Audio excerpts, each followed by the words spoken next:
திருவருள் டிவி நேயர்களுக்கு வணக்கம். இன்னைக்கு நம்ம எந்த இடத்துல இருக்கோம் அப்படின்னா, சிவஸ்கந்தா குருகுல ஜோதிட நிறுவனர் மற்றும் பிரணவ வாஸ்து நிபுணர் நம்மளோட குருஜி டாக்டர் சிவகு சதீசீலன் சார் வீட்டில் தான் இருக்கோம். பார்க்கும்போதே தெரியும் மங்களகரமான விஷயங்களை பற்றி நம்ம பேச போகிறோம். அதற்கு முன்னாடி ஒரு வாக்கியம் இருக்கு, இல்லக விளக்கது இருள் கெடுக்கும் அப்படின்னு. அதற்கான உண்மையான தாத்பரியம் என்ன அப்படின்னு குருஜிட்ட கேட்டு தெரிஞ்சுக்கலாம். குருஜி வணக்கம். வணக்கம், சொல்லுங்கம்மா, எப்படி இருக்கீங்க? நல்லா இருக்கும் குருஜி. உங்களுடைய கோலு வீடியோ ஆகட்டும், இல்லாட்டி பூஜா வீடியோ ஆகட்டும், எல்லாரும் எதிர்பார்த்து காத்திருக்கக்கூடிய ஒரு பதிவு அப்படின்னா உங்களுடைய பதிவு. இன்னைக்கு நம்ம முன்னாடி விளக்கு இருக்கு. நான் ஒரு வாசகம் சொன்னேன், அதாவது இல்லக விளக்கது இருள் கெடுக்கும் அப்படின்னு. இதற்கான உண்மையான தாத்பரியம் என்ன? பொதுவாமா நம்ம மக்களுக்கு எல்லா அடிப்படையுமே நவகிரகத்திலும் மனித வாழ்க்கையிலும் இருக்கக்கூடிய தொடர்புகளை பற்றி தான் நம்ம நிறைய தகவல்களை சொல்லிக்கிட்டு இருக்கிறோம். அதுல நீங்க ஒரு முதல் வார்த்தையே சொன்னீங்க, என்ன அப்படின்னா இல்லக விளக்கது இருள் கெடுப்பது அப்படின்னு சொல்லியிருக்கீங்க. இதனுடைய உட்பொருள் என்ன அப்படின்னு நம்ம பார்த்துக்கிட்டோம்னா, நம்மளுடைய ஜோதிட சாஸ்திரத்துல ஒளிமிக்க கிரகம் இருள் கிரகம் அப்படின்னு இரண்டு பட்டியல்கள் இருக்கிறது. இப்ப இந்த ஒளிமிக்க கிரகங்கள்ல முதன்மையான சுயம்பு கிரகம் அப்படின்னு பார்த்தோம்னா சூரிய பகவான் தான். ஏன்னா சூரிய பகவான் எந்த கோள்களை சார்ந்தும் இயங்கவில்லை, அவர்தான் அனைத்து கோள்களுக்கும் தலைமையாக இருப்பவர். ஆகையினால் தான் நம்ம சூரிய பகவானை என்ன சொல்றோம்னா ஆதி பகவன் அப்படின்னும், ஒவ்வொரு மதத்தினுடைய ஒவ்வொரு சமயத்தினுடைய அந்த சமயத்தின் மிக முக்கியமான தெய்வங்களை சூரியனுக்கு ஒப்பாகவே பேசுவாங்க. இப்ப நம்ம சைவம்னு எடுத்துக்கிட்டோம்னா சூரியனை சிவபெருமான்னு சொல்லுவாங்க. வைணவம் அப்படின்னு எடுத்துக்கிட்டோம்னா ராமபிரான சூரியனுக்குரிய அம்சத்துக்குரிய தேவதையா சொல்லுவாங்க. சாக்தம் அப்படின்னு எடுத்துக்கிட்டோம்னா காஞ்சி காமாட்சி அம்பாளை சூரியனுக்குரிய அம்சமாக, காயத்ரி தேவியை சூரியனுக்குரிய அம்சமாக சொல்லுவாங்க. இப்படி ஒவ்வொரு தெய்வத்திற்கும் ஆதித்தன்மையை நமக்கு குறிப்பிடுவது யாருன்னா சூரிய பகவான் தான். பொதுவா என்னைக்குமே ஒரு ஜோதிடத்துல ஒருத்தர் புண்ணியம் செய்திருக்கிறார் அப்படின்னா அதற்கு என்ன பொருள்னா, இந்த இருள் கிரகங்கள்னு இருக்கு இல்லையா, இருள் கிரகங்கள் தான் தோஷமிக்க கிரகங்கள்னு நம்ம சொல்றோம். அப்ப இருள் கிரகங்கள்னா யாரு? சனி பகவான், ராகு, கேது, இவங்க தான் யாரு? இருள் கிரகங்கள். இப்போ இவங்களுடைய தோஷம் குறையணும் அப்படின்னா அங்க ஒளி கிரகங்கள் வேலை செய்தாக வேண்டும். அப்போ இந்த இடத்துல நாம நல்லா புரிஞ்சுக்கணும், ஒரு சுடர், அந்த சூரிய பகவான் எப்படி பூமிக்கு ஒரு வெளிச்சமாக இந்த பூமியில நிகழ்த்தக்கூடிய அத்துணை அசம்பாவிதங்களையும் எவ்வாறு நீக்குகிறாரோ, அது போல ஒரு சாதாரணமான ஒரு சுடர் அப்படின்னு நம்ம சொல்றதை விட ஒரு மனிதனுடைய கர்மாவை நீக்கக்கூடிய அளவிற்கு வளம் வாய்ந்தது ஒரு விளக்கில் எரியக்கூடிய சுடர். இப்ப சொல்லுவாங்க, மனிதனுடைய கர்மாவை நீக்கக்கூடியது எது அப்படின்னா விளக்கு தான். மனிதனுடைய கர்மாவை நீக்கக்கூடியது எது?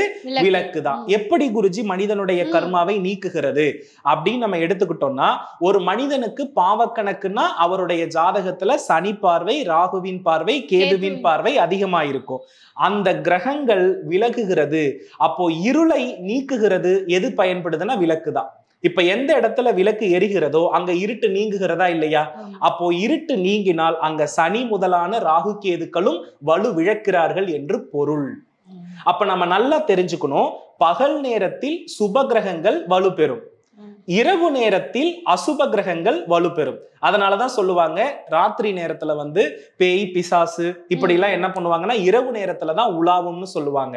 அப்போ இரவு நேரத்தில் அந்த துர்கிரகங்களுடைய ஆளுமை அதிகமாக இருப்பதினால் சூரிய பகவான் மாலை நேரத்தில் அவர் மறைந்து விடுகிறார். அப்ப மறைந்த சூரியனை நம்ம வீட்டுல என்ன பண்ணணும்? செயற்கையாக ஒளிரச் செய்யணும். அப்ப அண்டத்தில் இருக்கிறத பிண்டத்துல நம்ம கொண்டு வரணும்னா அந்த சுடரை நம்ம என்ன பண்ணணும்? வீட்டுல மாலை நேரத்துல கட்டாயமாக ஏற்ற வேண்டும். அப்ப மாலை நேரத்தில் கட்டாயமாக ஏற்றுகிற பொழுது நம் வீடு சனி ராகு கேது என்ற இருளில் மூழ்காமல் அந்த வெளிச்சத்தின் மூலம் அந்த கிரகத்தை வலுவிழக்க செய்கிறது என்று பொருள். நல்லா கவனிச்சு பார்த்தோம்னா தெரியும், ஜோதிடத்துல மேஷ ராசியில சூரிய பகவான் என்ன ஆகிறாருன்னா உச்சமடைகிறார், அங்க சனி பகவான் நீச்சமடைகிறார். அப்போ நல்லா கவனிச்சு பார்த்தோம்னா சுடர் எங்க இருக்கிறதோ அங்க சனி பகவானுக்கு வேலை இல்லை. அதனால பாத்தீங்கன்னா சூரிய பகவானுடைய போற்றிகள் படிக்கும் பொழுதே இருளுக்கு எதிரியானவனே, இப்ப நீங்க சொன்னதுடைய அர்த்தமும் அதுதான். அப்போ இந்த இருளுக்கு எதிரியானவனே அப்படின்ற விளக்கத்தை நம்ம பார்க்கறதுக்கு முன்னாடி இருள் கிரகத்திற்கு எதிரியானவனே என்று பொருள். அப்ப யாரெல்லாம் மாலை நேரத்தில் விளக்கேற்றவில்லையோ, காலையில் விளக்கேற்றவில்லையோ, அந்த வீடு இருள் கிரகங்களால் பாதிக்கப்படும் என்று பொருள். ஆகையால் தான் சொல்லுவாங்க, ஒரு வீட்டை ரொம்ப காலங்கள் போட்டு பூட்டி வச்சிருக்காதீங்க. அப்படி நீங்க பூட்டி வச்சிருந்தீங்கன்னா அங்க இருள் கிரகங்களுடைய தன்மை வந்துடும். அப்ப நீங்க நல்லா கவனிச்சு பாருங்க, எந்த வீடு இப்ப பேய் பங்களான்னு சொல்றதுல விளக்கு இல்லாம பாழடைந்து சேதமடைந்துதான் இருக்கும். இது எல்லாமே அந்த இடத்துல விளக்கு எரியாததையினுடைய தோஷம்தான். அப்ப எந்த வீட்டுல விளக்கு பழுதடைகிறதோ, விளக்கு ஏற்ற முடியவில்லை என்று சொல்கிறார்களோ, எந்த வீட்டில் இந்த விளக்கினுடைய பரிணாம வளர்ச்சி, வீட்டுல எரியக்கூடிய லைட்ஸ் எல்லாம் அது எந்த வீட்டுல ரொம்ப டிம்மா எரியுதோ அந்த வீட்டுல கட்டாயமாக சனி ராகு கேதுவினுடைய தோஷம் வலுத்து அவர்களுக்கு இன்னலை கொடுத்து இந்த பூமியில் அவர்கள் எதை தேடுகிறார்களோ அதை அது விரைவில் தராது. காரணம் என்ன? இருள் கிரக பிடியில் இருந்தால் வாழ்க்கையே இருண்டு போயிடும். அதனாலதான் நம்ம என்ன செய்யறோம்னா, என் வாழ்க்கையில வெளிச்சம் வேணும் அப்படின்றதுக்காக பரிகாரத்துக்கு கோவிலுக்கு போகும் பொழுது 27 தீபம், 108 தீபம், 1008 தீபம் இதெல்லாம் எதற்கு ஏத்துறோம்னா, என் வாழ்க்கையில எனக்கு இருள் கிரகங்களால நிறைய பிரச்சனை இருக்கு, அதை நான் உன் சன்னதி முன் சூரிய காரகத்துவமாக சுடராக ஏற்றுகிறேன். அப்படி ஏற்றுவதன் மூலம் அந்த வெளிச்சம் எனக்கு வாழ்க்கையில என்னத்தை கொடுக்கணும், நான் எதை தேடுகிறேனோ அது விரைவில் தரணும் என்பதுதான் பொருள். நமக்கு இருள் கிரகங்கள் பார்வை இருந்ததுன்னா எது தேடுகிறோமோ அது நமக்கு விரைவில் கிடைக்காது. அதுக்கு பேரு தாமதம். ஒரு வெளிச்சம் இருந்ததுன்னா எது தேடுகிறோமோ அது கிடைக்கும். அந்த வெளிச்சத்தை கொடுப்பதுதான் நம்ம வீட்டில் இருக்கக்கூடிய விளக்கினுடைய மறுவடிவம், லட்சுமியினுடைய மறு அம்சம். மும்மூர்த்திகளும் முப்பெரும் தேவியர்களும் நம்ம வீட்டுல வாசம் செய்யக்கூடிய ஒரு பொருள் இருக்கிறதுன்னா அது விளக்கு. அதிலும் குறிப்பாக 5 முக குத்து விளக்கு அப்படின்னு தான் நம்ம இந்த இடத்துல என்ன பண்ணணும்னா எடுத்துக்கணும். நீங்க சொன்ன விஷயத்துக்கு இததான் நம்மளுடைய உட்பொருள். சோ விளக்கு ஏற்றுவது சாதாரணமான விஷயம் இல்ல, விளக்கு ஏற்றாமல் இருப்பது மிகப்பெரிய தவறு. நிறைய பேர் என்ன பண்றாங்கன்னா, ஒரு வீட்டுல துக்கம் நிகழுது அப்படின்னா விளக்கே ஏத்த மாட்டேன்றாங்க. கூடாதுன்னு, அது மிகப்பெரிய தவறுன்னு நான் சொல்ல வரேன். லைட் போடாம இருப்போமா, லைட் இல்லாம வாழ்ந்துருவோமா? அப்ப அந்த இடத்துல தோஷம் வரும் இல்லையா? என்ன இந்த இடத்துல நல்லா புரிஞ்சுக்கணும்னா, அந்த காலத்துல ஒரு வீடு பாத்தீங்கன்னா வெளிச்சம் மின் விளக்கு எதுவுமே கிடையாது. அப்ப அவங்க வீட்டுல விளக்கு ஏத்தி அவங்க வாழ்ந்தாங்களா இல்லையா? அப்ப அங்க எங்க வேலை செஞ்சது? ஒரு 100 வருஷத்துக்கு முன்னாடி ஒரு வீட்டுல எல்லா பிறப்பும் நடக்கும், எல்லாமே நடக்கும். அப்போ அன்னைக்கு பாத்தீங்கன்னா விளக்கு தூண்டிதான் நம்ம ஏத்தி வாழ்ந்தாகணும். ஏன் அன்னைக்கு அந்த விளக்கை இருட்டி போட்டா வச்சிருப்பாங்க ஒரு வருஷம்? அப்ப அந்த இடத்துல நம்ம என்ன புரிஞ்சுக்கணும்னா, விளக்கு என்பது அன்றாட வாழ்வில் நாம் ஏற்றக்கூடிய ஒரு விஷயம். இப்ப நீங்க பூஜை புனஸ்காரம் அதற்கு தனித்துவமாக ஏற்றக்கூடிய விளக்குகளை குறைக்க வேண்டுமே தவிர, தனித்துவமா ஒரு வீட்டுல கண்டிப்பா ஒரு அகல்ல எந்த தீட்டு இருந்தாலும் எரிய வேண்டும் என்பது அவசியமான ஒன்று. நிச்சயமாக. புரியுதுங்களா? நிறைய பேர் என்ன பண்ணிடுறாங்கன்னா, அடைப்பு இருக்குன்ற பேர்ல எங்கேயுமே விளக்குகளை என்ன பண்ண மாட்டேங்கிறாங்கன்னா ஏத்த மாட்டேங்கிறாங்க. அப்போ உங்க வீட்டுக்கு ஒரு தீய சக்தி வரும் பொழுது எந்த சக்தி அதை அடித்து விரட்டும்?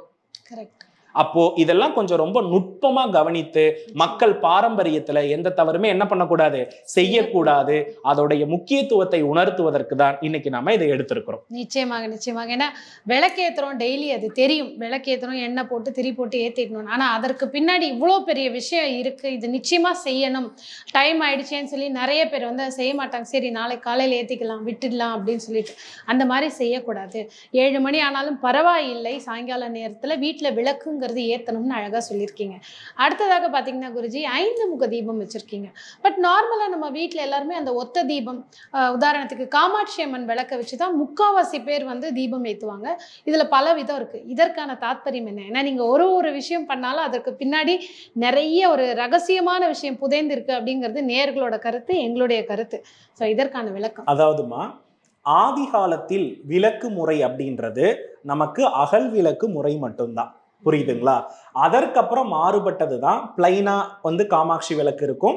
அதுல ஒரு பட்டையோ அல்லது நாமமோ என்ன பண்ணப்பட்டிருக்கும்னா போடப்பட்டிருக்கும். அதற்கு பிறகு வந்ததுதான் கஜலட்சுமி விளக்கு, காமாட்சி விளக்கு, இது எல்லாமே. ஆனா விளக்குன்னா அது என்னன்னா மண் அகல் விளக்கு மட்டும்தான். புரியுதுங்களா? அப்போ இந்த இடத்துல நம்ம என்ன நல்லா புரிஞ்சுக்கணும்னா, ஒரு மண் அகலுக்கு இருக்கக்கூடிய மகத்துவம் அப்படின்றதே மிகப்பெரிய விஷயம்தான். அதுதான் அதனுடைய ஆதித்தன்மை. இப்போ ஒரு சுடர் எரியறதுக்கும் 5 சுடர் எரியறதுக்கும் நிறைய வித்தியாசம் இருக்கு. இப்ப காமாட்சி தீபத்திற்கும் அதே போல வந்து பாத்தீங்கன்னா குத்து விளக்கிற்கும் நிறைய தொடர்புகள் இருக்கிறது. அதை பத்தி நாம இன்னைக்கு பார்க்க போறோம். இப்ப ஏன் இந்த இடத்துல நாம வந்து குத்து விளக்கு அப்படின்ற ஒரு விஷயத்தை எடுத்திருக்கிறோம்னா, ஒரு வீட்டினுடைய பெண்ணையும் இந்த குத்து விளக்கையும் என்ன பண்ணுவாங்கன்னா கம்பேர் பண்ணுவாங்க. நீங்க நல்லா கவனிச்சு பார்த்தா தெரியும், இந்த குத்து விளக்கு என்பது மும்மூர்த்திகளும் அதே போல வந்து பாத்தீங்கன்னா முப்பெரும் தேவியர்களும் வாசம் செய்யக்கூடிய ஒரு மிக முக்கியமான விஷயம். இப்போ நல்லா நம்ம கவனிச்சு பார்த்தோம்னா, ஒரு பெண் வீட்டிற்கு புகும்போது அவள் கையில் கொண்டு வரக்கூடிய மிக முக்கியமான காரணியாக இந்த குத்து விளக்கு தான் என்ன பண்றதுன்னா இருக்கிறது. அப்போ இதனுடைய அடிப்படை தாத்பரியம் என்னன்னா, இந்த அடிபாகம் என்பது எப்படி இருக்கிறது? மலர்ந்து விரிந்து அகன்று இருக்கிறது. அப்ப மலர்ந்து விரிந்து அகன்று இருப்பதினால், இது தாமரை தன்மையை குறிப்பதினால், பத்ம பீடமாக விளங்குவதினால் பத்மத்தில் அமர்ந்திருக்கக்கூடிய பிரம்மனை அது குறிக்கும். அப்ப அடிபாகம் என்பது யாரை குறிக்கும்? பிரம்மனை குறிக்கும். அதற்கு அடுத்தபடியா நீண்ட தண்டு. இந்த நீண்ட தண்டு எதை குறிக்கும்னா அடி முடி. அடி முடி இதை அளந்தவர் யார் அப்படின்னா விஷ்ணு. அப்போ பூமியையும் ஆகாயத்தையுமே வந்து பாத்தீங்கன்னா அலர்ந்தவராக இருப்பதினாலே இந்த தண்டு பாகம் என்பது யாரை குறிக்கும்? விஷ்ணுவை குறிக்கும். அதற்கு அடுத்தபடியாக இந்த மேல் பாகம் என்பது யாரை குறிக்கும் அப்படின்னா, இந்த இடத்துல அக்னி ஜுவாலை சுடர்விட்டு எரிவதாக அமைவதினால் அக்னியின் வடிவமாக இருக்கக்கூடிய ருத்ர வடிவமாக இருக்கக்கூடிய சிவபெருமானை இந்த இடத்துல மேல்பாகம் குறிக்கிறது. நான் சொல்ல வர்றது புரியுதுங்களா? பிரம்மா, விஷ்ணு, சிவன், இது எல்லாமே இந்த விளக்கினுடைய அடிப்படை தாத்பரியம். இதுல இருக்கக்கூடிய அன்னம், அதே போல மயில் அல்லது ஒவ்வொரு தெய்வங்களுக்கு ஏற்ப சங்கு சக்கர நாமம் இப்படி என்ன பண்ணணும்னா மாறிக்கொண்டே இருக்கும். அது அவரவருடைய மதத்தினுடைய அவரவருடைய பின்பற்றக்கூடிய மதத்தை பொறுத்து அது என்ன பண்ணப்படுதுன்னா மாறுபடுகிறது. சமயத்தை பொறுத்து என்ன பண்ணப்படுகிறதுனா மாறுபடுகிறது. ஆனா சுடர் அப்படின்றது ஒன்றுதான். சூரியன் அப்படின்றது என்ன? ஒன்றுதான். இப்ப இதுல இருந்து நம்ம என்ன தெரிஞ்சுக்கணும்னா, இந்த 5 முகங்கள் என்பது எதை குறிக்கிறதுனா பஞ்சபூதங்களை குறிக்கிறது. அப்ப என்னன்னா, ஒரு மனிதன் வந்து பஞ்சபூதத்தை வசப்படுத்தியதற்கு மட்டும்தான் போராடுகிறார் இந்த உலகத்துல. ஜோதிடமா பஞ்சபூதத்துலதான் செயல்படுது. ஒரு மனிதனுக்கு உடல்ல தீர்வு கொடுக்கணுமா பஞ்சபூதத்தை சமநிலைப்படுத்துன்னு சொல்றாங்க. எல்லா சாஸ்திரத்திற்கு பின்புலத்திலும் ஒன்று மட்டும்தான் இருக்கிறது, பஞ்சபூதத்தை சமநிலைப்படுத்துதல். அப்போ ஒரு வீட்டில் இருக்கக்கூடிய பெண்ணுடைய உடம்புல அந்த பஞ்சபூதம் சமநிலையில இருந்தா மட்டும்தான் அந்த குடும்பம் நல்ல செழிப்பாக இருக்கும்னு சொல்லப்படுது. விளக்கு ஏற்றுவதற்கு ஆண்களுக்கு இருக்கக்கூடிய உரிமைகளை விட பெண்களுக்கே அதிகம் இருக்கிறது. காரணம் என்னன்னா, ஒரு ஆண் கையில குத்து விளக்கு எடுத்துட்டு வீட்டுக்குள்ள வந்து என்ன பண்றதில்ல, அவருக்கு வரவேற்பு தருவதில்லை. ஆனா ஒரு பெண்ணை வீட்டினுடைய மகாலட்சுமியாக என்ன பண்றாங்க? பாவிக்கின்றார்கள்.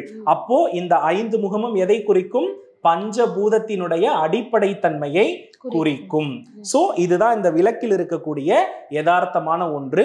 இப்போ இந்த 5 முக குத்து விளக்கு அப்படின்றது எனக்கு தெரிந்த வரையிலும் திருநெல்வேலி பக்கத்துல 4 முக குத்து விளக்கு ஏற்றுவாங்க. அங்க 5 முகம் இருக்காது, 4 தான் இருக்கும். காரணம் என்னன்னா, 4 வேதம் 4 தீபம். புரியுதுங்களா?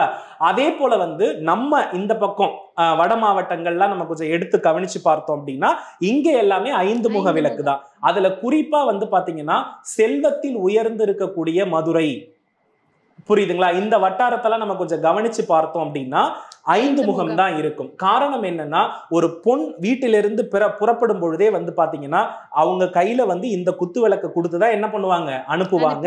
இந்த விளக்குல தான் முதல்ல நம்ம என்ன பண்ணுவோம்னா வீட்டுல போயிட்டு விளக்கேத்துற மாதிரி இருக்கும். ஒரு சில ஊர்கள்ல காமாட்சி விளக்கு கொடுப்பாங்க. ஆனா என்ன பொறுத்தளவுல நான் சொல்றது என்னன்னா, தினசரி 7 நாட்களும் ஒரு வீட்டில் 5 முக தீபம் எரிய வேண்டும். அப்பதான் அந்த வீட்டுல வந்து பஞ்சபூதம் சமநிலைப்படும். பஞ்சபூதம் சமநிலை ஆயிடுத்து அப்படின்னா அந்த வீட்டுல நவகிரக தோஷம் என்பதே இருக்காது என்பதை நீங்கள் புரிந்து கொள்ள வேண்டும். இதற்கு ஒரு விளக்கு மட்டும்தான் ஏற்றணுமா? ஆம், ஒரு விளக்கு மட்டும்தான் என்ன பண்ணணும்? ஏத்தணும். நிறைய பேர் என்ன சொல்லுவாங்கன்னா 2 விளக்கு 10 சுடர் போடலாமா? அப்படி அவசியமே கிடையாது. ஒரு தனித்த குத்து விளக்குல நீங்க ஏற்றினாலே நல்ல பலனை அது நிறைவாக கொடுக்கும். காமாட்சி தீபம் எப்படி நீங்கள் ஏற்றுகிறீர்களோ ஏற்றலாம். உடனே நான் குபேர தீபம் தனியா ஏத்துறேன், குலதெய்வ விளக்கு தனியா ஏத்துறேன், எல்லாமே எல்லாமே பஞ்சபூதத்தினுடைய அடிப்படை தான். இந்த உலகத்துல இந்த உலகமே பஞ்சபூதம் தான். அந்த பஞ்சபூதத்தையும் நம்ம ஒரே விளக்கிலே கொண்டு வந்துட்டோம். அதுக்கு மேல ஒரு விஷயமே கிடையாது. கண்டிப்பாக. புரியுதுங்களா? ஆமா. அப்ப என்னன்னா இதுதான் அதனுடைய அடிப்படை தாத்பரியம். இது ஒரு வீட்டில் எந்த முறையில் ஒரு பூஜை அறையில இருக்கணும்ன்றத பத்தி இன்னைக்கு நம்ம என்ன பண்ண போறோம்னா பார்க்க போறோம். ஓகேவா? இப்ப அதுக்கு தேவையான பொருள் என்னன்னா நமக்கு 5 முக குத்து விளக்கு.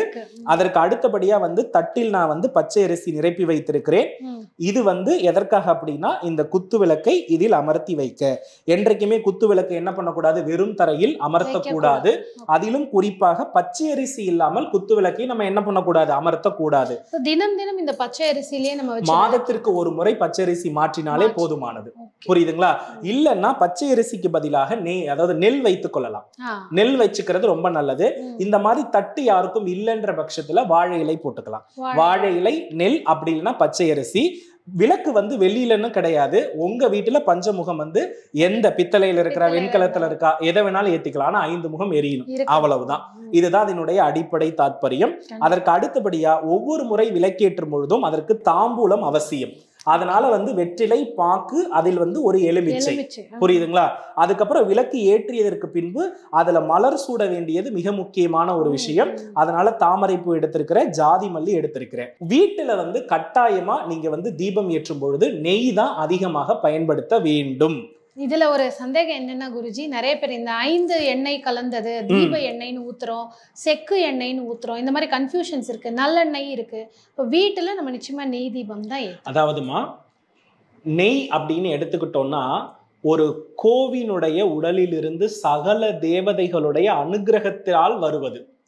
பசுநெய் அப்படின்றது என்ன வருது? பசுநெய் எதிலிருந்து வருது? பாலில் இருந்து வருகிறது.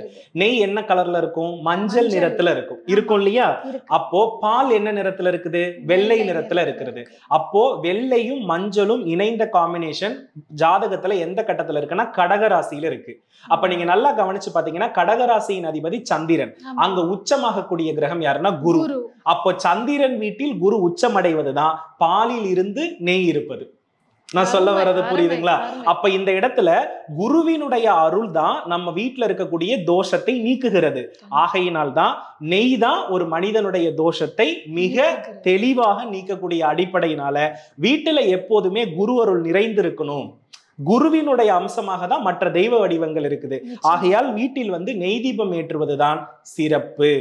4ஆம் பாவம் அப்போதுதான் செயல்படும். 4ஆம் பாவம்னாலே என்ன? வீடு. வீடு நெய். சரியா போயிடுதா?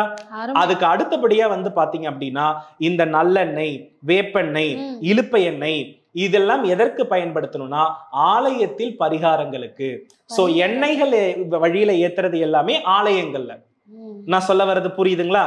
அதே போல இப்போ ஒரு நோய் இருக்கிறதுன்னா வேப்பெண்ணெயிலையால விளக்கு போட்டோம்னா காளி தேவிக்கு நோய் குறைஞ்சிரும். புரியுதுங்களா?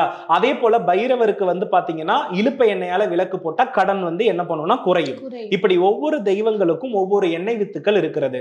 ஆனா என்னைக்குமே பண்ணக்கூடாத தவறு என்னன்னா 5 எண்ணெய்கள் கலப்போடு ஒரு வீட்டில் தீபம் எரிய கூடாது. எந்த வீட்டில் 5 எண்ணெய்களை மிக்ஸ் பண்ணி நல்லதுன்னு போட்டிருக்காங்க அது மிகப்பெரிய தவறு. தீபம் ஆயில்னு வேற விக்கிறாங்க நம்ம மக்கள், அது ரொம்ப நல்லதுன்னு. அது ரொம்ப தவறான ஒரு விஷயம். அந்த மாதிரி எந்த வீட்டுல ஏற்றப்படுகிறதோ அங்க அது கலப்பு திருமணத்திற்கு வழிவகுத்து விடும். அதனால பாத்தீங்கன்னா ஏன்னா ஒரு கிரகத்தை தனித்து இயக்குனா அதுக்கு இன்னொரு கிரகம் வலுவிழக்கும். எல்லா கிரகங்களுமே ஒரே இடத்துல என்ன பண்ண மாட்டாங்க, சமமாக இருக்க மாட்டார்கள். ஒரு கிரகத்துக்கு இன்னொரு கிரகம் கண்டிப்பா என்ன எதிரிதான். 8 லட்சுமியுமே வீட்டுல இருக்குமானா முடியாது. ஒரு லட்சுமிக்கு வீரம் இருக்கிற இடத்துல என்ன இருக்காதுன்னா கொஞ்சம் அமைதி இருக்காது, அமைதி இருக்கிற இடத்துல கொஞ்சம் வீரம் இருக்காது. சோ ஒண்ணுக்கு ஒண்ணு மாறுபட்டு இருக்கும். அதனால பஞ்ச தீப எண்ணெய் அப்படின்றது கட்டாயமா வீட்டுல பயன்படுத்த கூடாது. இதுதான் மெயினான ஒரு விஷயம். இதை நம்ம இப்ப எப்படி ஃபாலோ பண்ணலாம்னு பாத்திரலாமா? இப்போ நாம என்ன பண்ண போறோம்னா இந்த விளக்கிற்கு நாம என்ன செய்ய போறோம்னா அலங்காரம் செய்ய போகிறோம். இப்போ நம்ம எப்போதுமே ஒரு விளக்கு நம்ம என்ன பண்ணக்கூடாதுன்னா தனித்து இந்த மாதிரி மலர் இல்லாமல் கொஞ்சம் வைக்க கூடாது. அதனால கண்டிப்பா நம்ம இந்த தண்டு பகுதியில என்ன சேர்க்கணும்? மலர் சேர்க்க வேண்டும். ஏன் மலர் சேர்க்கிறோம்? தண்டு பகுதி யாரை குறிக்கும் அப்படின்னா விஷ்ணுவை குறிக்கும். விஷ்ணு எங்க இருக்கிறாரோ அங்க மகாலட்சுமியும் இருப்பார். அப்ப என்னன்னா இந்த இடத்துல மகாலட்சுமி இருக்கிற இடத்துல மலரை சேர்த்தாதான் அவரோடு சேர்ந்து வாசனையும் தொடர்பாகி இருக்கிறது அப்படின்னு பொருள். கண்டிப்பாக. ஓகேங்களா? சில பேர் இந்த கீழ் பாகத்துல பூ வச்சிருப்பாங்க, பூ வைப்பாங்க, ஆனா பூ எல்லா இடத்துலயுமே வைக்கலாம். ஆனா கண்டிப்பா தண்டு பாகத்துல நாம வைக்க வேண்டியது அவசியம். இந்த இடத்துல தலைபாகத்துல ஒரு சிலர் வைப்பாங்க. அது விளக்கு சுடர்ல வந்து எரியறதுக்கு வாய்ப்பு இருக்கு. அது வந்து நல்ல விஷயமா பார்க்கப்படல. ஆகையினால் நம்ம என்ன பண்ணிருக்கோம், தண்டு பகுதியில வைத்திருக்கிறோம். சரியா? இப்ப அடுத்து நம்ம என்ன பண்ண போறோம்னா, இந்த அகல் விளக்கு நிறைய பேர் பண்ணக்கூடிய தவறு என்னன்னா, தீக்குச்சால் நேரடியாக விளக்கை ஏற்றுவது மிகப்பெரிய தவறு. அதே போல வந்து பாத்தீங்கன்னா நிறைய பேர் வீட்டுடைய காமாட்சி விளக்குல இந்த மாதிரி பஞ்ச முக விளக்குல என்ன பண்ணுவாங்கன்னா, சாம்பிராணி ஏத்திக்கிறது, பத்தி ஏத்திக்கிறது, இந்த மாதிரியான தவறுகள் எல்லாம் செய்வார்கள். இதை விட தோஷம் மிக்கது வேற எதுவுமே கிடையாது.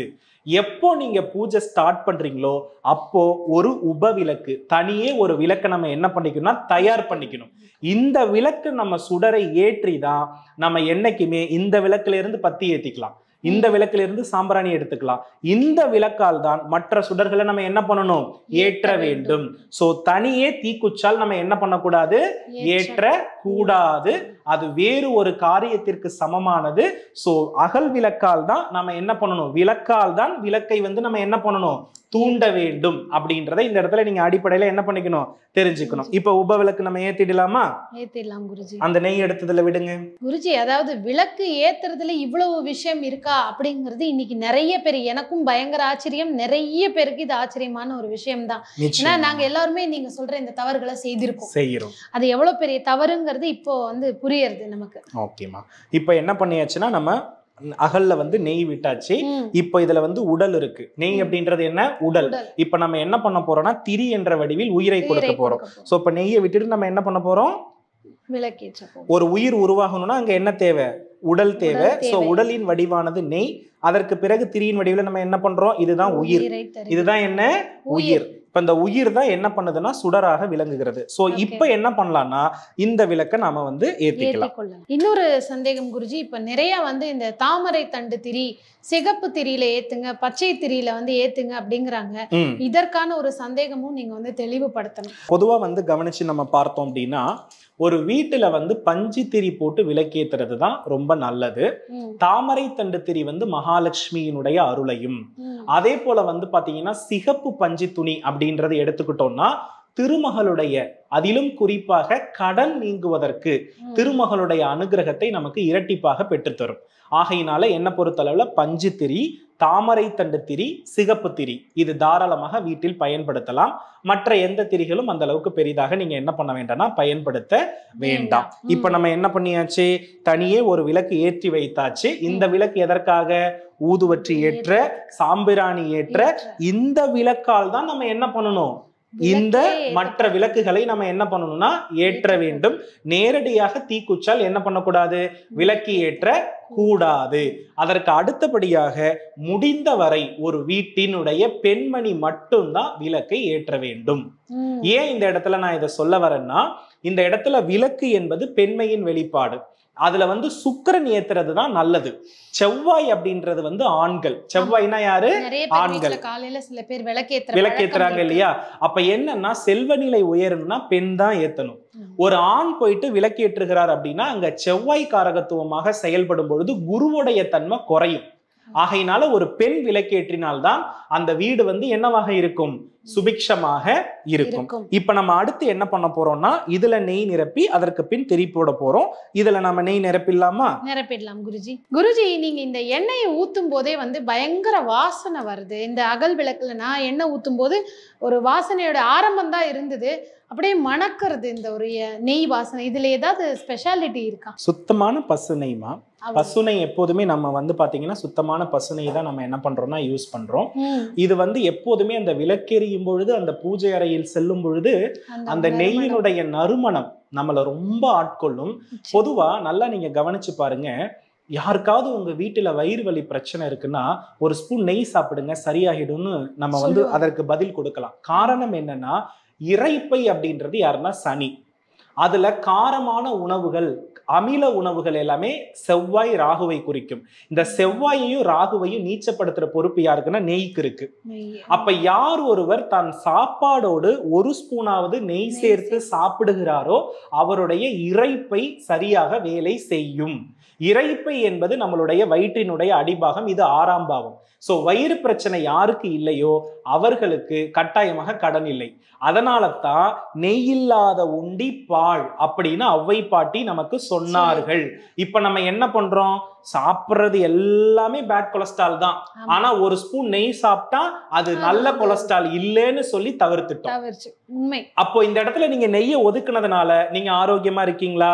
Question mark. அப்ப என்னன்னா கண்டிப்பா கெட்ட விஷயங்களை நீக்கிட்டு நல்ல தன்மை உள்ள நெய்யை எடுத்துக்கிட்டீங்கன்னா 6ஆம் இடத்தில் குரு இருந்தால் எப்படி 6ஆம் பாவத்திற்கு குரு பார்த்தால் எப்படி அந்த தோஷம் நிவர்த்தி ஆகுமோ அது போல ஒரு மனிதன் நெய் உண்டால் அவனுடைய இரைப்பை மிக சிறப்பாக இருக்கும். இதனால் சனி தோஷம் விலகும். யாருக்கு கடன் அதிகமாக இருக்கிறதோ அவர் கண்டிப்பா உணவில் என்ன பண்ணிக்கணும், நெய் எடுத்துக்கிறது ரொம்ப ரொம்ப நல்லது. இப்ப அடுத்து நம்ம திரி போட்டுடலாமா? போட்டுடலாம் குருஜி. சில பேர் இந்த நூல் திரி எல்லாம் ஏத்துறாங்க, அது ஏத்தலாமா குருஜி? இல்ல பஞ்சு திரி? பஞ்சு திரி தான் என்ன பொறுத்தளவுல ஏத்தணும். ஓகே. சோ தினமுமே இந்த 5 முக விளக்கு ஏத்துறதுங்கிறது ரொம்ப ரொம்ப சால சிறந்தது. இதற்கு செவ்வாய்க்கிழமை வெள்ளிக்கிழமை தான் ஏத்தணும். இதுல நிறைய பேர் 5 முக விளக்கு ஏத்துறவங்க இருப்பாங்க, ஆனா அதுல ஒரு முகம் தான் ஏத்துவாங்க. அது நம்மளுடைய தேவையை பொறுத்து. அதே ஆனா நான் என்ன சொல்ல வரேன்னா கண்டிப்பா அதிகப்படியான பிரச்சனை இருப்பவர்கள், வீட்டுல நிம்மதியின்மையாக இருப்பவர்கள் அனைவருமே என்ன பண்ணணும்னா 5 முக விளக்கு ஏத்துறது ரொம்ப ரொம்ப நல்லதுன்னு சொல்ல வரேன். எந்த ஒரு பெண் திருமணமாகாத கன்னி பெண், திருமணம் ஆகணும்னு நடக்கக்கூடிய ஆசை உள்ள பெண்கள் எல்லாம் தினசரி வீட்டில் 5 முக விளக்கேற்றினாலே போதுமானது. பஞ்சபூதம் அப்படின்னு நம்ம எடுத்துக்கிட்டோம்னாமா முதல் பூதம் என்பது நெருப்பு. நெருப்பை விட வலிமையானது நிலம். நிலத்தை விட வலிமையானது வந்து பாத்தீங்க அப்படின்னா காற்று. காற்றை விட வலிமையானது நீர். நீரை விட வலிமையானது ஆகாயம். புரியுதுங்களா? இந்த ஆகாய பூதத்தை தான், இந்த ஆகாய பூதத்துக்குள்ளதான பூமியே இருக்கு. இந்த 4 பூதத்தையும் அடக்கி அல்வது யாரு? ஆகாயம். ஆகாயத்தை தான் நாம இறைவன் மார்க்கமாக சொல்கிறோம். அப்போ இந்த இடத்துல 5 முக தீபம் ஏற்றுவதனால் என்ன குருஜி பலன் அப்படின்னா, அண்டத்தில் இருக்கக்கூடிய ஆகாயத்தை பூமிக்கு நெருக்கி வைத்து நம் பிரார்த்தனைகளை இந்த தீபம் ஏற்றி சொல்வதன் மூலம் நமக்கு நல்லபடியாக நடக்கிறதுன்னு அர்த்தம். அப்ப ஆகாய பூதம் நம்ம வீட்டுல நெருங்குற நேரம் எது? இந்த 24 மணி நேரத்துல ஆகாய பூதம் கரெக்டா வேலை செய்யற டைம் எதுனா பிரம்ம முகூர்த்தம். புரியுதுங்களா? பிரம்ம முகூர்த்தம் என்பது சரியாக சொல்லணும்னா 5 மணி 20 நிமிடத்திலிருந்து 6 மணிக்குள் காலையில். அதே போல வந்து பாத்தீங்கன்னா மாலை நேரம்னு எடுத்துக்கிட்டோம்னா 6 மணியிலிருந்து 7 மணிக்குள். நீங்க காலை நேரத்தில் விளக்கேற்றுகிறீர்களோ இல்லையோ, ஏன்னா காலை நேரத்தை உலகத்துல ஆதவன் புதுப்பித்திடுவார். அதனால நம்ம விளக்கு ஏற்றினாலும் ஏற்றாட்டியும் கூட அங்க இயற்கை நமக்கு உதவி செஞ்சிடும். ஆனா மாலை நேரத்துல ஆதவனே வலுவிழக்கக்கூடிய நேரத்தில் கட்டாயமாக அதை வலுப்படுத்தக்கூடிய சூழல்னால நம்ம மாலையில் விளக்கேற்றாமல் இருக்கவே கூடாது. அதனால மாலை நேரத்துலதான் பெரும்பாலும் நம்மளுடைய முன்னோர்கள் விளக்கேற்றுவதற்கு உத்வேகப்படுத்துவார்கள். காலை நேரத்துல மேக்சிமம் அவங்க என்ன பண்ண மாட்டாங்கன்னா ஏற்றுவது கடினம். ஏன்னா பாரம்பரிய வாழ்க்கையில இந்த வேத நிலையில இருக்கக்கூடிய சமூகத்தை தவிர மற்ற எல்லாருமே என்ன பண்ணுவாங்கன்னா மாலை நேரத்துலதான் என்ன பண்ணுவாங்க, தன் வேலைகள் எல்லாம் முடிச்சிட்டு முதல்ல மாட விளக்கு, அது குலதெய்வம், அடுத்து வீட்டுல வந்து வீட்டுக்குள்ள ஏத்தக்கூடிய இந்த 5 முக குத்து விளக்கு, இது வந்து பாத்தீங்க அப்படின்னா ஐஸ்வர்யத்தின் அடையாளம். புரியுதுங்களா? இப்ப நம்ம என்ன சொல்ல போறோம் அப்படின்னா, ஒரு விளக்கேற்றும் பொழுது நாம சொல்ல வேண்டிய மந்திரம், விளக்கேற்றும் பொழுது நம்ம சொல்லக்கூடிய மந்திரம். அதற்கு முன்பாக நம்ம என்ன பண்றோம்னா இந்த பத்மம்னா என்ன, தாமரை, அதை நம்ம என்ன பண்ணிடுறோம்னா கிழக்கு பக்கத்துல வச்சிடறோம். டெய்லியே நம்ம இந்த தாமரை பூ வச்சா ரொம்ப நல்லது, ரொம்ப வச்சா ரொம்ப நல்லது. அதுக்கப்புறம் வெற்றிலை, பாக்கு, எலுமிச்சை, அது எப்போதுமே இருக்கிறது. இப்போ நாம என்ன பண்ணிடலாம் அப்படின்னாமா, விளக்குல வந்து நம்ம வந்து தாமரை பூ வைத்து கொண்டோம், தாம்பூலம் எடுத்துக்கிட்டோம். இப்ப நாம வந்து விளக்கினுடைய தொடக்கத்தை எதிலிருந்து நம்ம ஏற்றணும் அப்படின்னா, கரெக்டா சொல்லணும்னா இந்த இடத்துல இப்போ ஒவ்வொரு விளக்குலயுமே வந்து பாத்தீங்கன்னா ஈசான்ய பகுதின்னு இருக்கும். ஈசான்ய பகுதியில முதல் சுடரை ஏற்றி அதற்கு பிறகு கிழக்கு பகுதி, தென்கிழக்கு பகுதி, தென்மேற்கு பகுதி, வாயு பகுதி நம்ம என்ன பண்ணணும், ஏற்றிக்கொண்டே வரணும். இதை ஏற்றும் பொழுது கட்டாயமாக இறைவனை எழுந்தருளச் செய்ய வேண்டிய மந்திரத்தை நாம் சொல்ல வேண்டும். பொதுவாக அனைவருமே சொல்லக்கூடிய மிக முக்கியமான மந்திரங்களில் ஒன்று என்னன்னா, சர்வ மங்கள மாங்கல்யே சிவே சர்வார்த்தி சாதிக்கே சரண்யே திரையம்பகே கௌரி நாராயணி நமோஸ்துதே. இதை தான் நம்ம என்ன பண்ணுவாங்கன்னா விளக்கேற்றும் பொழுது சொல்வார்கள். ஆனால் அதையும் தாண்டி நாம நல்லபடியா தமிழ்ல நம்ம எடுத்து கொஞ்சம் கவனித்து பார்த்தோம் அப்படின்னா, மாணிக்க வாசக பெருமானால் 8ஆம் திருமுறையில் நமக்கு இயற்றப்பட்ட ஒரு பாடல் தான் விளக்கு ஏற்றுவதற்கு சொல்லப்படுகிறது. அந்த பாடலை பாடிய வண்ணமே நாம பாத்தீங்க அப்படின்னா விளக்கேற்றினால் ரொம்ப நல்லது. அந்த பாடலை நான் பாடுகின்ற பொழுது அதை நீங்க கண்டிப்பா மக்களுக்காக என்ன பண்ணணும்னா அதை வியூ பண்ணி காமிக்கணும். அப்பதான் எழுதி அவங்க அதை படிச்சுட்டே விளக்கேற்றுவாங்க. இப்போ நீங்க விளக்கேற்றலாம் இல்லையா? காரணம் என்னன்னா, பெண் விளக்கேற்றுவது சுபிக்ஷம், அதுவும் 5 முக விளக்கை பெண் ஏற்றுவது ரொம்ப மங்களகரம். ஏற்றுங்க. அதை விட என்னுடைய குடுப்பனை வேற ஒண்ணுமே இல்லை. நன்றி. இப்ப பாடல் ஏற்றும் போது நம்ம என்ன பண்ணணும்னா, சோதியே சுடரே சூழொளி விளக்கே சுரிக்குழற்பனி முளை மடந்தை பாதியே பரனே பால் கொள்வெண்ணீற்றாய் பங்கயத்தையனுமாலறியாம் நீதியே செல்வத் திருப்பெரும் துறையில் நிறை மலர் குருந்தமேவிய சீர் ஆதியே அடியேன் ஆதரித்தழைத்தாள் அதந்துவா என்று அருளாயே. அருமை குருஜி. முதல்ல இது என்ன சொல்லணும்னா, பார்த்துருக்க நேர்கள் இப்போ குருஜி பாடினதை நீங்கள் ஒரு தனி பிட்டாகவும் ரெக்கார்டிங் வச்சுக்கலாம். டெய்லி விளக்கேற்றும் பொழுது நீங்கள் இந்த விளக்கேற்றும் போது குருஜியினுடைய குரல் உங்கள் வீட்டில் பிரம்ம முகூர்த்தமான கார்த்தாலையும் ஒலிக்கும், சாயங்காலம் இது கண்டிப்பாக ஒலிக்கும். இது எல்லோருக்கும் கிடைத்த ஒரு குடுப்பனை குருஜி. நிச்சயமாகமா. இப்போ நாம இதை பார்த்தீங்கன்னா இந்த பாடல்ல நீங்க நல்லா கவனித்து பார்த்தால் தெரியும். சோதியே சுடரே சூழொளி விளக்கே. அப்போ இந்த இடத்துல சோதினா என்ன, சுடர்னா என்ன, ஒளினா என்ன, இதுல எல்லாத்துலயுமே தெரிஞ்சுக்கணும். இதுல இப்ப முப்பெரும் தேவர்களை நம்ம சொல்லிட்டோம், இந்த இடத்துல மும்மூர்த்திகளை சொல்லிட்டோம். ஆனா முப்பெரும் தேவியர்களை பத்தி நம்ம சொல்லல இல்லையா? அப்போ இந்த இடத்துல அதை கவனிக்க வேண்டும். இதுல எரியக்கூடிய சுடர் இருக்கு இல்லையா? இந்த சுடர் ஆனது மகாலட்சுமியை குறிக்கும். இந்த சுடரானது என்ன குறிக்குது? மகாலட்சுமியை குறிக்கிறது. இது தரக்கூடிய ஒளி, இந்த ஒளி தான் நமக்கு ஒரு பொருளை கண்டெடுப்பதற்கு உதவி செய்கிறது. அப்போ அந்த ஒளி என்பது ஞானத்தின் வடிவம். அந்த ஒளியில் யாரு திகழ்கிறாள் என்றால் சரஸ்வதி தேவி திகழ்கிறார்கள். அதற்கு அடுத்தபடியா பாத்தீங்கன்னா, இந்த விளக்கில் ஏற்படக்கூடிய வெப்பம், அந்த சுடர் இருக்கு இல்லையா? அந்த சுடர்வானது பாத்தீங்கன்னா ருத்ரனுடைய மனைவியான ருத்ராணியை குறிக்கிறது. அப்ப இந்த இடத்துல விளக்கு தரக்கூடிய வெப்பம் பராசக்தியையும், விளக்கு தரக்கூடிய வெளிச்சம் சரஸ்வதியையும், விளக்கினுடைய அந்த சுடருடைய தன்மை பாத்தீங்க அப்படின்னா மகாலட்சுமியையும் குறிக்கிறது. அப்ப இந்த இடத்துல 5 முகமாக இருப்பதினால், இப்போ நல்லா நீங்க ஒரு விஷயத்தை கவனிச்சு பார்த்தோம் அப்படின்னா, ஒரு ராசியோடைய தன்மையிலேயே இந்த மும்மூர்த்திகள் தான் திரும்ப திரும்ப வருவாங்க. 4 12 அப்படின்ற மாதிரி என்ன பண்ணும்னா ராசிகளுடைய தன்மை மாறுபடும். ஒவ்வொரு மூர்த்திகளுக்கும் ஒவ்வொரு ராசிகள் கொடுக்கப்பட்டிருக்கிறது. அப்போ மும்மூர்த்திகள், முப்பெரும் தேவியர்கள் ஒரு விளக்கில் அடக்கம். இதை விட நம் தெய்வத்தை வேறு எங்குமா தேட வேண்டும்?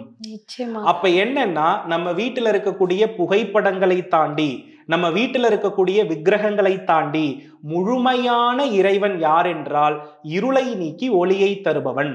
ஆகையினால்தான் வள்ளலார் பெருமான் அருட்பெரும் ஜோதி அருட்பெரும் ஜோதி தனிப்பெரும் கருணை அருட்பெரும் ஜோதி என்றும், இறைவன் ஒளி வடிவானவன். இறைவன் என்ன வடிவானவன்?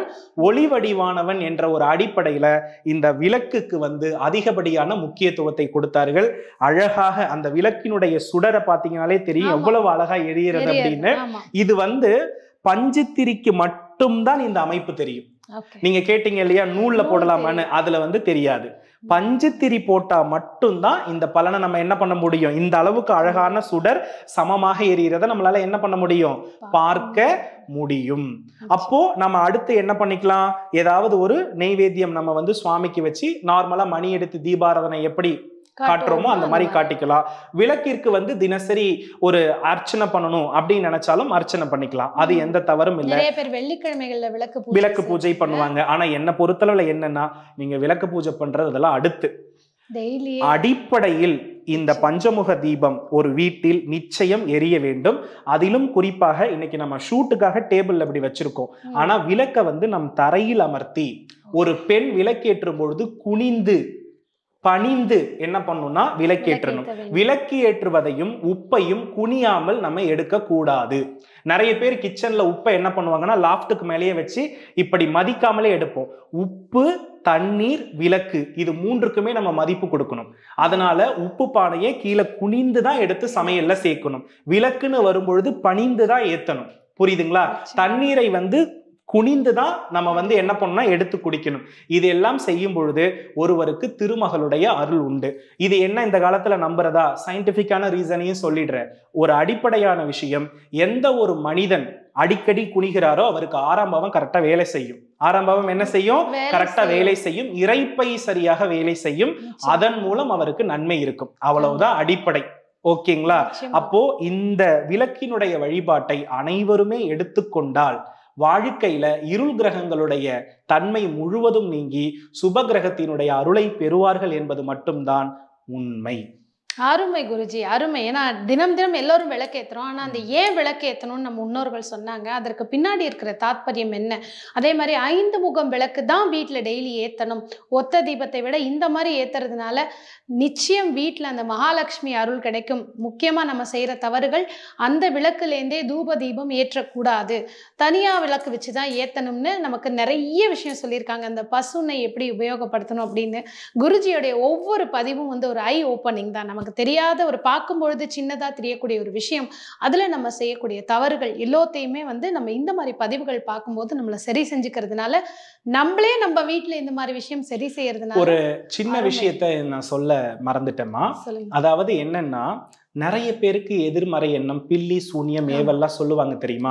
இப்படி உள்ளவர்கள் என்ன செய்யணும்னா, தினசரி நம்ம கார்த்திகை தீபத்துல வீட்டுல விளக்கேற்றுவோம் இல்லையா, அது போல எந்த வீட்டுல எதிர்மறை, அடிக்கடி நோய், அடிக்கடி துர்மரண நிகழ்வுகள், கெட்ட கனவுலாம் வருதோ, வீட்டுல வந்து எல்லா பகுதிகளிலுமே விளக்கை ஏற்றி, பசுனை விளக்கு ஏற்றி எல்லா லைட்டையுமே ஆஃப் பண்ணிடணும். எல்லா ஜன்னல்களையுமே பூட்டிடணும். பூட்டிட்டு நம்ம வீட்டுக்குள்ளேயே இருக்கணும். அந்த விளக்கு எரியக்கூடிய அந்த சுடர்ல நம்ம உடல் பட்டு அந்த வெப்பத்துல நமக்கு வேர்க்கணும். அப்படி வேர்க்கின்ற பொழுது நம் எதிர்மறை எல்லாம் நம் உடலை விட்டு நீங்கிவிடும். புத்துணர்ச்சியாக உணர்வோம். காரணம் என்ன? சூரியனுடைய மறுவடிவம் தான் விளக்கு. புரியுதுங்களா? அப்போ சூரியன் நம்ம உடல்ல எங்க இருக்கிறாருன்னா எலும்புல இருக்கார். சூரியனும் கால்சியம், விட்டமின் டி, எலும்புக்கு தேவையானது விட்டமின் டி. அது ஒரு நெய் தீபம் தருகிறது. காலையில் அந்த சூரியன் தருகிறது அறிவியல் பூர்வமான நிரூபணம். அதைத்தான் நம் முன்னோர்கள் மறிவடிவாக விளக்காக ஏற்றி வழிபடுகிறார்கள். எதுவுமே மூட நம்பிக்கை இல்லை, அனைத்தையுமே அறிவியலை மாற்றக்கூடிய ஒரு ஆதாரம். அதுதான் அதனுடைய அடிப்படை. குருஜி, இப்ப நம்ம விளக்குக்கான விஷயங்கள் தெரிஞ்சுக்கிட்டோம். நிறைய பேர் வீட்டுல வந்து இந்த விளக்கு கொஞ்சம் கருப்பா இருக்கும். ஒரு விளக்கு இருக்கக்கூடாது, இப்படி இருக்கவே கூடாதுன்னா எப்படி குருஜி? ஒரு விளக்கு கண்டிப்பா என்ன பண்ணக்கூடாதுன்னா, ஒடுக்கு விழுந்து நசுங்கி இருத்தல் கூடாது. இது முதல் விஷயம். ஓட்டை விழுந்த விளக்கில், விரிசல் விட்ட விளக்கை வீட்டில் ஏற்ற கூடாது. அதற்கு அடுத்தபடியா அழுக்கு படிந்து, நிறைய விளக்குகள்ல வந்து பச்சை நிறத்துல இந்த பாசி எல்லாம் படிந்த மாதிரி ஒரு அமைப்பு இருக்கும். அது வந்து ஏற்ற கூடாது. ஒரு நாள் எரிந்த திரியை அடுத்த நாள் மாற்றியே தீர வேண்டும். காலை ஒரு முறை, மாலை ஒரு முறை கண்டிப்பாக திரி மாற்ற வேண்டியது என்ன அவசியமான ஒன்று. நான் மீண்டும் சொல்றேன், எப்போதுமே வந்து இந்த 24 மணி நேர தீபம்னு ஒரு முறை சொல்றாங்க இல்லையா, அது என்னை பொறுத்தளவில் தவறு. புரியுதுங்களா? அதாவது ஆலயத்தில் வந்து பாத்தீங்கன்னா எப்போதுமே வந்து தீபம் 24 மணி நேரமும் அணையா தீபம் எரிகிறது சரிதான். ஆனா வீடு என்பது ஒரு மனிதனுக்கு இரவு நேரத்தில் சூரிய காரகத்துவத்திற்கு உட்பட்ட மூளை ஓய்வெடுத்து கொண்டிருக்கும். அப்போ நம்ம விளக்கு ஏத்தணும்னா அந்த வீட்டுல வந்து என்ன ஆகுதுன்னா மூளை ஓய்வெடுக்காது, எளிமையாக தூக்கம் வராது. அப்ப என்னன்னா நம்ம 2 கிரகத்தையுமே என்ன பண்ணிடுறோம்னா ட்விஸ்ட் பண்ணி விட்டுட்டு நம்ம தூங்கிக்கிட்டு விளக்கெறியும் பொழுது கண்டிப்பா அது பிரச்சனை. ஒற்றை தலைவலின்னு சொல்றோம் இல்லையா, இந்த ஒற்றை தலைவலி உள்ள அத்தனை பேரும் வீட்டுல வந்து அணையா தீபம் ஏற்றியவர்கள் தான். அப்ப என்னன்னா ஒற்றை தலைவலி பிரச்சனை யாருக்கு இருக்கும், டென்ஷன் யாருக்கு இருக்கும்னா இரவுல வந்து லைட் போட்டுட்டு தூங்குனாதான் எனக்கு தூக்கம் வரும்னு சொல்றவங்க அத்தனை பேருமே இந்த இடத்துல வந்து சூரியனால் பாதிக்கப்பட்டவர்களே. அப்ப அவர்களுக்கு முதுகெலும்பு பிரச்சனை, வயிறு பிரச்சனை, இது எல்லாமே இருக்கும். அதனாலதான் மேக்சிமம் நீங்க ஐடி டிபார்ட்மெண்ட்ல ஒர்க் பண்றவங்களை எடுத்துக்கிட்டீங்கன்னா போன் ப்ராப்ளம், ஸ்டொமக் ப்ராப்ளம், செரிக்காத பிரச்சனை, இது எல்லாமே அவங்க லைஃப்ல இருக்கும். அது அவங்க தொழிலாகவே இருந்தாலும் நம் கிரகத்திற்கு எதிர்மாறாக இப்ப யுஎஸ்ஏல இருந்துட்டு அது பிரச்சனை இல்லை, பழகிடும். ஆனா இந்தியால இருந்துட்டு அதற்கு மாற்று முறையாக செயல்படும் பொழுது அவர்களுக்கு நோயும் சேர்ந்தே பயணிக்கிறது என்பதுதான் கவலைக்கிடமான ஒரு உண்மை. ஆனா அதனால முடிந்தவரை பகல் நேரத்தில் பகல் நேரமாக, இரவு நேரத்தை இரவு நேரமாக உள்ள நல்ல தொழிலை எடுத்துக்கொண்டால் வாழ்க்கையும் சிறப்பாக இருக்கும். இதுல ஒரு சந்தேகம் என்னன்னா குருஜி, இரவுல இப்ப விளக்க தனிய வைக்கணும்னா எப்படி பண்ணணும்? நிறைய பேர் அப்படியே ஊதி அணைச்சிருவாங்க, இல்ல கையால அணைப்பாங்க. அதுக்கு என்ன வழின்னு நீங்க சொல்லுங்க. அதை தாண்டி இன்னொரு மிக முக்கியமான விஷயம், யாருடைய ஜாதகத்தில் இந்த இருள் கிரகம் வந்து ரொம்ப வலுவா இருக்கோ அவங்க வெளிநாடு போயிட்டா ரொம்ப நல்லது. சரியா? ஏன்னா இருள் கிரகங்கள் அதிகமா பார்வை உள்ளவர்கள் நைட்ல தூங்க மாட்டாங்க. இப்ப வெளிநாடுகளை எடுத்துக்கிட்டோம்னா நமக்கு இரவாக இருக்கும்போது அங்க பகல், புரியுதுங்களா? நமக்கு பகலாக இருக்கும்போது அங்க இரவு. அப்ப இருள் கிரக பிடியில இந்தியால இருந்தாங்கன்னா பகல்ல தூங்குறது அப்படின்றது ஆப்போசிட், புரியுதுங்களா? அப்ப என்னன்னா வேற நாடுகளுக்கு பயணம் செய்யும் பொழுது அவர்களுக்கு தொழில் மாற்றம் நிறையவே இருக்கும். யாருக்கெல்லாம் ராகு கேது சனி இருக்குதோ அவங்களை எல்லாருமே நான் ஃபாரினுக்கு கிளம்பிடுங்கன்றேன், தொழில் சம்பாதிக்கணும்னா. ஏன்னா இங்க அவர்களால் அதை என்ன பண்ண முடியாதுன்னா செயல்படுத்த முடியாது. அது போல விளக்கு அணைப்பதற்கு அப்படின்னு எடுத்துக்கிட்டோம்னா பூவால நம்ம என்ன பண்ணா விளக்கு அணைக்கணும். அப்படி இல்லைன்னா வந்து பாத்தீங்கன்னா நமக்கு வந்து உருண்டை மஞ்சள் இருக்கு இல்லையா, அந்த மஞ்சளால நம்ம விளக்கை அணைக்கலாம். சோ மஞ்சள் அல்லது புஷ்பம், இதை ரெண்டையும் வச்சு விளக்கை குளிர வைப்பது நன்மை அளிக்கும். இதுல வந்து சில பேர் கல்கண்டு போட்டு ஏத்தலாமான்னு, ஏன்னா நிறைய பேர் வந்து எனக்கு தெரிந்தவர்களே இந்த விளக்குல வந்து கல்கண்டு போட்டு ஏத்துறாங்க. நல்லது. இதற்கான ஒரு விஷயம் பொதுவா நான் விளக்குல எப்போதுமே என்ன சொல்லுவேன்னா, நான் தங்க நாணயங்கள் அப்படின்றது நம்ம போட சொல்லுவோம். ரெண்டாவது வந்து குங்குமப்பு கண்டிப்பா சேர்ப்பேன். ஆனா கல்கண்டு அப்படின்றதெல்லாம் நான் சேர்க்கறது கிடையாது. பொதுவா என்ன அப்படின்னா கல்கண்டு ஏன் சேர்க்கிறாங்கன்னா அந்த நெய் அப்படின்றது குரு, கல்கண்டு அப்படின்றது சுக்கிரன். சோ அந்த விளக்குக்குள்ளேயே பரிகாரத்துல ஒரு காம்பினேஷன் கொண்டு வந்து நிறுத்துறாங்க. ஆனா அதெல்லாம் தாண்டி பொதுவாக இந்த விளக்க தூய்மையா வச்சு, இந்த அரிசியை தூய்மையா வச்சு, அந்த 5 முக விளக்க தினசரி ஏற்ற வேண்டிய நேரத்துல கடமை தவறாது ஏற்றினாலே நல்லது நடக்கும். இதுல நீங்க ஸ்பெஷலாலாம் ஒன்னும் பெருசா என்ன பண்ண வேண்டாம்னா எடுத்து கட்டிட்டு செய்ய வேண்டாம். இந்த அரிசியை வந்து மாதத்துக்கு ஒரு முறை மாற்றினால் போதும். இந்த அரிசியை வந்து காகத்திற்கு, இந்த மாதிரி நிறைய பறவைகளுக்கு தானம் அளித்தல் நன்று. அருமை குருஜி, அருமை. உங்களுடைய விளக்கம் வந்து எல்லோரும் எதிர்பார்த்துட்டு இருக்கக்கூடிய விஷயம். இதே மாதிரி ஒரு முத்தான அழகான பதிவுல நம்ம சந்திக்கலாம். அடுத்தடுத்து குருஜி நமக்கு இந்த மாதிரி நிறைய நம்ம வீட்டுல செய்யக்கூடிய தவறுகள் என்ன, அதை நம்ம வீட்டிலேயே சரி செஞ்சுக்கிறதுனால நம்ம வாழ்க்கையில முன்னேற்றத்தை அடைய முடியும் அப்படின்னு அடுத்தடுத்து நமக்காக பதிவுகள் கொடுப்பாரு. நேர்களுக்கான கேள்வி, கடந்த வாஸ்து கிளாஸை நாங்க தவற விட்டுட்டோம், எங்களால வந்து பதிவு எங்களுக்கு பண்ண முடியல அப்படிங்கிறவங்களுக்கு அடுத்து எப்போ உங்களுடைய பிரணவ வாஸ்து கிளாஸ் நிறைய நேர்கள் வெயிட் பண்ணிட்டு இருக்காங்க, இதற்கான பதில்? நிச்சயமா வருகின்ற பிப்ரவரி மாதம் வந்து தொடக்கத்துல நமக்கு வந்து வகுப்பு வந்து ஆரம்பிக்க இருக்கிறது. முன்பதிவு அப்படின்றது தொடங்கியாச்சு. வகுப்பு வந்து வரணும்னு ஆசைப்படுறவா வந்து இப்பவே நம்ம என்ன பண்ணலாம்னா ஜாயின் பண்ணிடலாம். சோ வந்து தேதி மட்டும் வந்து பாத்தீங்கன்னா இன்னும் ஒரு 2-3 நாட்கள்ல அறிவித்திடுவோம். ஆனா பிப்ரவரி 1 to 10 என்ன இருக்கும்னா வாஸ்து பயிற்சி வகுப்பு நேரடியாக சென்னையில் தான் நடக்கும். முன்பதிவு செய்ய வேண்டிய எண் 8098994156. அருமை அருமை குருஜி. ஏன்னா பார்த்துட்டு இருக்க நேர்கள் நிறைய பேர் லாஸ்ட் டைமே நம்மளுடைய அந்த வாஸ்து கிளாஸுடைய பதிவை பார்த்துட்டு நாங்கள் மிஸ் பண்ணிட்டோமே, எங்களுக்கு படிக்கணும், அடுத்தது எப்போங்கிற மாதிரி எதிர்பார்ப்பு இருந்தது. பார்த்துட்டு இருக்க நேர்களுக்கு இது நிச்சயமாக ஒரு வரப்பிரசாதமாக இருக்கும். குருஜி சொன்ன நம்பர் ஸ்க்ரீனில் தெரியுற நம்பருக்கு கால் பண்ணுங்கள். பதிவுகள் ஆல்ரெடி ஆரம்பிச்சாச்சு, ஃபில் ஆக ஆரம்பிச்சாச்சு. ஸோ உங்களுடைய பதிவுகளை சீக்கிரமாக பண்ணிக்கோங்க. அடுத்தடுத்து என்ன மாதிரி ஒரு விஷயங்கள் நடக்க போகுதுங்கிறது உங்களுக்கு அந்த பதிவின் மூலமாக வந்து குருஜி தெரிவிப்பார். அழகான ஒரு பதிவு கொடுத்ததுக்கு நன்றி குருஜி. இதே மாதிரி அடுத்த ஒரு பதிவில் சந்திக்கலாம். நல்லதுமா. வெற்றிவேல் முருகா.